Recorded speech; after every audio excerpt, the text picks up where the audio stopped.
আসসালামু আলাইকুম ওরহমতুল্লাহি ওবরাকাতুহ। সবাই কেমন আছেন? আশা করি সবাই ভালো আছেন। আজকে আমাদের আলোচনার বিষয় হচ্ছে নামাজ ভঙ্গের কারণ 19টি।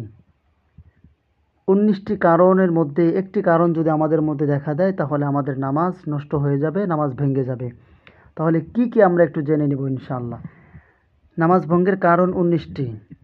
1 নম্বর, নামাজে অশুদ্ধ পড়া। দেখেন, বাংলাদেশের মধ্যে অধিকাংশ মানুষ অশুদ্ধ করে তিলাওয়াত করে। একমাত্র মাদ্রাসার ছাত্র, মাদ্রাসার শিক্ষক, মাদ্রাসার সাথে সম্পৃক্ত যারা আছে তারা ব্যতীত অধিকাংশ পুরুষ, নারী, অধিকাংশ মানুষের পড়াই অশুদ্ধ। এই জন্য নামাজ যদি ঠিক করতে চাই আমরা মুসলমান হিসেবে আমাদের উপর নামাজ ফরজ, নামাজ ফরজে আইন, নামাজ বাধ্যতামূলক। আমাদের জীবনের শেষ মুহূর্ত পর্যন্ত নামাজ আমাদের উপর ফরজ, আল্লাহর হুকুম মানতেই হবে। তাহলে নামাজ যদি ঠিক করতে চান তাহলে অবশ্যই নামাজে তিলাওয়াত শুদ্ধ করে পড়তে হবে। ওয়ারাত্তিলিল কুরআনা তারতিলা, তারতিলের সহিত কোরআন তিলাওয়াত করতে হবে। তাহলে যারা পারি না তারা শিখে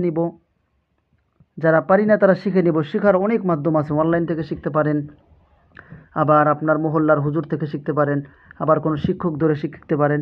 কিন্তু আপনার কোরআন সহি শুদ্ধভাবে পড়তেই হবে, সহি শুদ্ধভাবে শিখতেই হবে। কোরআন অনেকেই তিলাওয়াত করে, ওই তিলাওয়াত তাকে অভিশাপ দেয়, আবার অনেকেই তিলাওয়াত করে ওই তিলাওয়াত কিয়ামতের দিন তার নাজাতের কারণ হবে। কোরআন পড়েও কোরআনের অভিশাপ মানুষ পায়। কেন পায়? কারণ কোরআন অশুদ্ধ করে পড়ার কারণে। এজন্য আমরা শুদ্ধ করে কোরআন পড়ার চেষ্টা করব। 1 নম্বর হচ্ছে নামাজে অশুদ্ধ করে পড়া, নামাজে অশুদ্ধ পড়া। 2 নম্বর, নামাজের ভিতর কথা বলা। অবশ্যই নামাজের ভিতর কথা বলে নামাজ ভেঙে যাবে। 3 নম্বর, কোনো লোককে সালাম দেওয়া। 4 নম্বর, সালামের উত্তর দেওয়া। 5 নম্বর, উহ আহ শব্দ করা। 6 নম্বর, বিনাও জোরে কাশি দেওয়া, বিনাও জোরে কাশা। অনেকেই দুষ্টুমি করে, আবার ইমাম সাহেবরে ওয়ার্নিং দেয়, হুজুর সালাম ফিরান না, এরকম কাশি দিয়ে। এগুলো করলে আপনার নামাজ নষ্ট হয়ে যাবে। 7 নম্বর, আমলে কাসির করা। এমন কোনো কাজ করা যাবে না যে কাজ অতিরিক্ত হয়ে যায়। আপনার চুলকাইতেছে, আপনি হাত উঠাইয়া মাথার উপর দিয়া চুলকাবা রাখছেন, পায়ে চুলকাবা রাখছেন, তাহলে আপনার নামাজ ভঙ্গ হয়ে যাবে। 8 নম্বর, বিপদে কি বেদনায় শব্দ করিয়া কাঁদা, অর্থাৎ কোনো সমস্যা হলে শব্দ করে কাঁদা।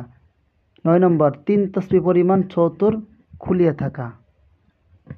মুক্তাদি ব্যতীত অপর ব্যক্তির লুকমা নেওয়া, অর্থাৎ নামাজি ব্যক্তি ব্যতীত পিছনের যারা নামাজি আছে তারা ব্যতীত অন্য কেউ লুকমা দিতে পারবে না, দিলে পরে নামাজ ভঙ্গ হয়ে যাবে।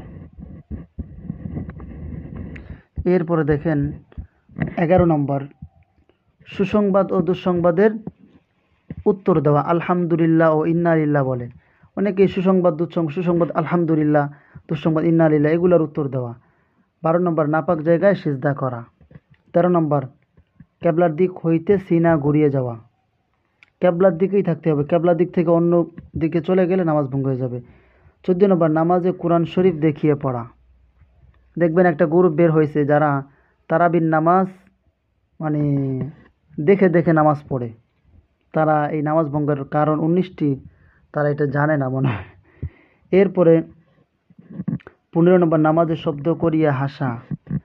16 নম্বর, নামাজে সাংসারিক কোনো বিষয় প্রার্থনা করা। 17 নম্বর, হাসির উত্তর দেওয়া। 18 নম্বর, নামাজে খাওয়া ও পান করা। 19 নম্বর, ইমামের আগে মুক্তাদি দাঁড়ানো। ইমামের আগে মুক্তাদি যে কোনো কিছু করলে, মুক্তাদি যদি ইমামের আগে সিজদায় যায়, রুকুতে যায়, ইমামের আগে সালাম ফিরায়, ইমামের আগে যদি দাঁড়ায়, তাহলে নামাজ ভঙ্গ হয়ে যাবে।